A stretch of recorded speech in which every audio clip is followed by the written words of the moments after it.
Welcome to Friday Wrap Up. This is your boy Eclectic Enigma, and once again I will be wrapping up this week's hectic, crazy stuff that went on for you.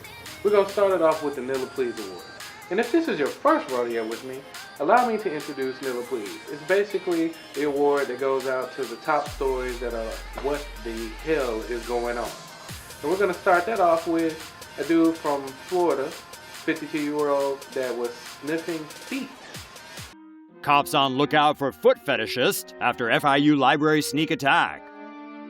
Florida police are on the lookout for a dirty old man with a taste for young, clean feet after a disturbing incident last month inside a library at Florida International University. The incident in question took place around noon on August 29th on the 7th floor of the campus's Green Library, when the suspect, a 40 to 50-year-old man with a gray goatee, crawled under a desk and took a mighty old sniff of a female student's feet. The shocked student kept calm and managed to snap a cell phone picture of the freaky foot fetishist before he hot-footed it out of there and made his getaway on a scooter. Cops are hot on the heels of the suspect, who they believe may be a serial offender, although so far this is the sole incident to have been reported. He was going around sniffing the feet of women's. Women's. I said I like women! Women!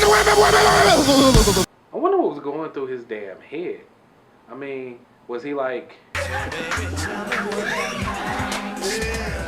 What smell was he looking for? Was he like... Oh my god, I love Chipotle! And he was like, oh my god, I smell fungus. Or was he like, oh my god, this is athlete's foot? Nillaplease! The second Nillaplease award goes out to a Florida man. Florida, once again, that guy sent a text to a narcotics officer trying to get some weed. Let me explain something to you. If you send a text to somebody and they say they don't know you or who is this, and you say something else and they say who is this again, they probably don't know you. And it's probably a good idea not to try to buy something illegal from them at that point. You have smoked yourself retarded. Nillaplease! The last award goes to Reverend Timothy or Timmy Maddox. He put a motion on his floor of his church to get rid of a 103-year-old church member. He wanted to get rid of this church member simply because they had a meeting and she addressed some issues she had with him, like him not calling members back when they called, or the fact that he was having everybody falling all out on the floor and screaming and hollering all around the church and doing exercise and Pilates and twerking and stuff. That's what his problem was. That's what her problem was with him, and he didn't like it, so he wanted to get rid of it. Now, what I think he did was not of God.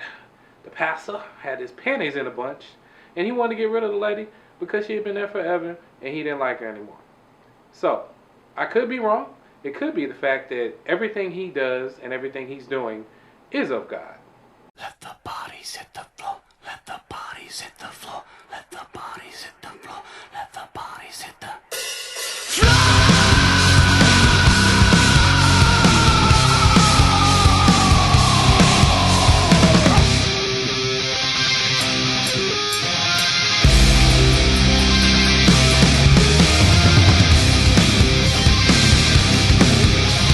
Nillaplease! As we move forward, we get to talk about 44-year-old Bernard Scott. Bernard Scott's story, I haven't really seen much of anywhere, but it's eerily similar to Sandra Bland. And let me go through and explain kind of what happened. Bernard Scott was pulled over for minor traffic violations, just like Sandra Bland was. And when he got there, he was having some stomach issues and complaining of pain. So he wanted a paramedic to come check him out. Jill denied him that right. And paramedics ended up showing up anyway, and the cops would not let him go. And keep in mind, he was only in there for minor traffic violations, just like Sandra Bland was.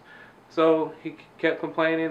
Paramedics even wrote in their report that they wanted to go ahead and take him because he looked like he needed help. He owed $360, I think, in traffic tickets. This is it. We're not talking about somebody that shot somebody or was armed robbery or anything. Just minor traffic violations. They sent the paramedics away. And then about 14 minutes later, the paramedics had to come back. The guards had called the paramedics back because He was unresponsive in his cell, and he was found with a shoelace around his neck hanging from the door. Kind of sounds like Sandra Bland was when she was found with a trash bag around her neck. Now, the crazy part of this is he ended up going to the hospital and being in a coma for 11 days. And he woke up after that. No recollection at all of anything about him trying to kill himself.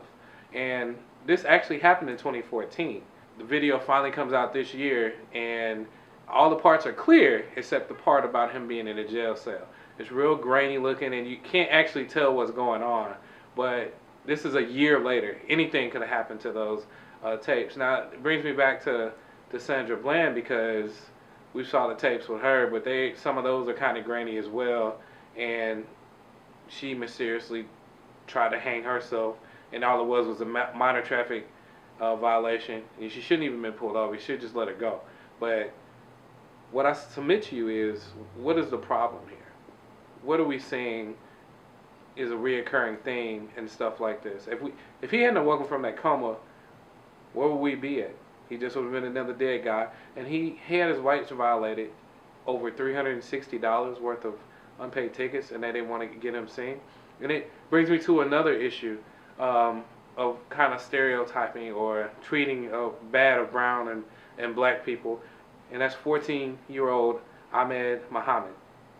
I'm sure many of you have heard the story. It's been all over, but he built a clock, and he went to school with it to show his teacher. So, maybe the teacher would be proud of him. Turns out, teacher was not proud of him. Teacher thought it was a bomb. Next thing Ahmed knows, he's being pulled out of his classroom and interrogated without his parents being present. And he called his teacher, wanted to call his parents. They would not let him. So they violated his rights. They arrested him. That's right. They arrested him for making a clock, which he told them it was a clock. And they told him they're going to arrest him because it was a hoax bomb, even though he came to school and told his teacher what it was. Now, the story gets even worse from here, because the kid had been teased when he was younger, called a bomb maker. He's Muslim, so he was already stereotyped for making a bomb. He had his rights violated, and he still ended up getting suspended from school, even though it wasn't a bomb, it was just a clock. Well, I'm proud of America, because for the most part, it brought up things that kind of talk about what they've done and hadn't gotten kicked out of school for it. President Obama invited him to the White House. Mark Zuckerberg invited him to Facebook, and people were encouraging him, but he was stereotyped for no reason at all.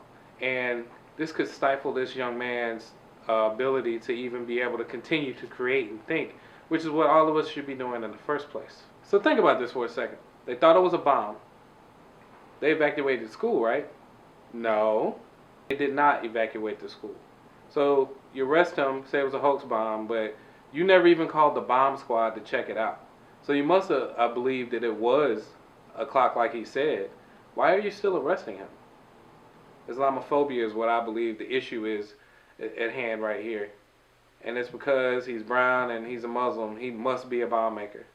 And this is what we need to get away from in America. Because you know what? I did a little research on school bombings. And you know what I found? You're right, I found a whole lot of Muslims that was bombing schools. I want you to take a look at their pictures right here. Don't they look very Muslim to you? Because I know they look Muslim to me.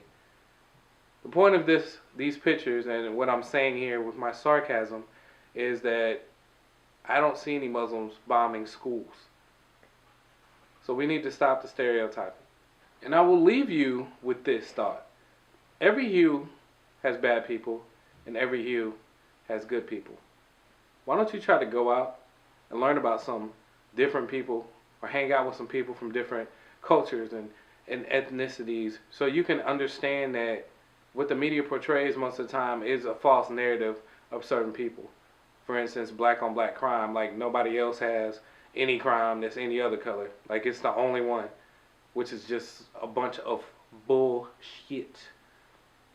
That's Friday Wrap Up. Hope you enjoyed it. Hope you share. And I will leave you with this picture, something for you to ponder on. Y'all have a good one.